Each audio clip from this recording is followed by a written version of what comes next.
So I do that 3 days a week, and then I do social media for companies. So I got into social media because I was stuck at home. I wouldn't be able to leave the house. So I was like, fuck, I need to figure this out to get a job, figure out how to make money. So I've been doing that for over 10 years. And what do you do for that? Do you like do strategy stuff, or you actually run the social? So I run their social. So right now I have 3 clients, and 3 is like my sweet spot. I could go up to 4, but then again, then I'm losing my me time. I'm losing my rest time. I'm losing my balance. So 3 clients is kind of my sweet spot. I have everybody on a contract. And I do their posting for them, respond to DMs, respond to comments, help them with strategies of, okay, we're coming into Christmas. What kind of things can we do to promote? What do we want to do? Do we want to give back to what's charity? Things like that, like just work with them. And that's typically, one of my clients is over on the island, so I don't see them. So I do FaceTime with them or texting and stuff like that. So things can be so those are my 2 kind of main gigs on how I pay my bills and how I live. And then the Talk Mental to me is just something that I shut down Pay It Forward gear January this year. Okay. Stopped it. Just wasn't feeling it anymore. I was getting overwhelmed, and I was putting a lot of money into it and not getting, like, not even able to cover the basic expenses of the business. So my accountant was like, you're literally in the hole every year. What are you doing? And I'm like, it's fun. Like, it makes me feel good. And he's like, okay, but can you figure out how to feel good without being in the hole every year? Like, you're negative every year. And I'm like, yeah, okay. Was it even close? Like, no. Because you were selling the gear to try and pay to do these things. Yeah. So my problem was, I would, like, someone would reach out and be like, I really love your gear, but I can't afford it. I'm like, no worries, I'll send it to you. Like, yeah, it's all good. My dad was like, what, like, charge them cost.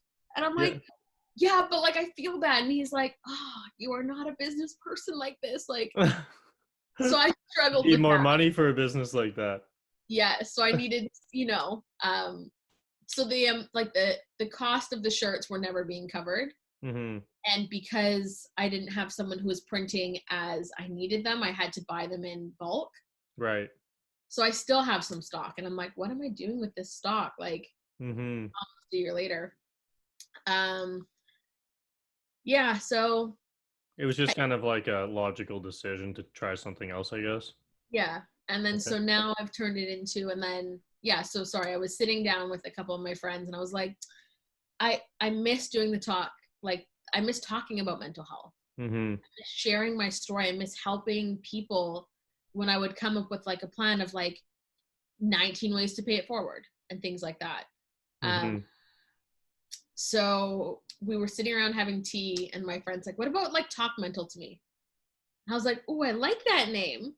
She's like, talk about mental health, talk about your story, share your story, come up with ideas, things that have helped you along the way.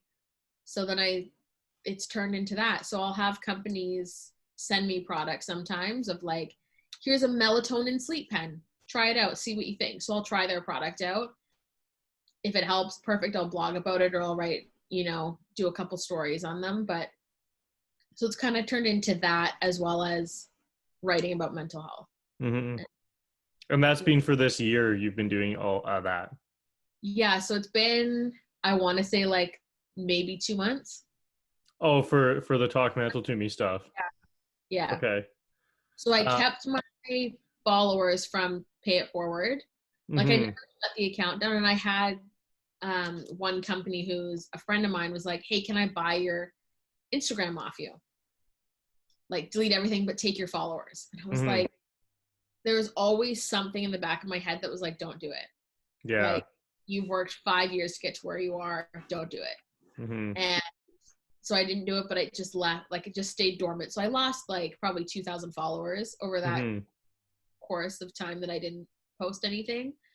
And then, sitting around. How long did you not post for? Like 8 months? Yeah, probably 6 to 8 months. Like, I think Okay. I went in like a couple times and just would post a quote of Right. like, life is shit right now, but it's okay. We're all in the same boat. Like 2020 sucks.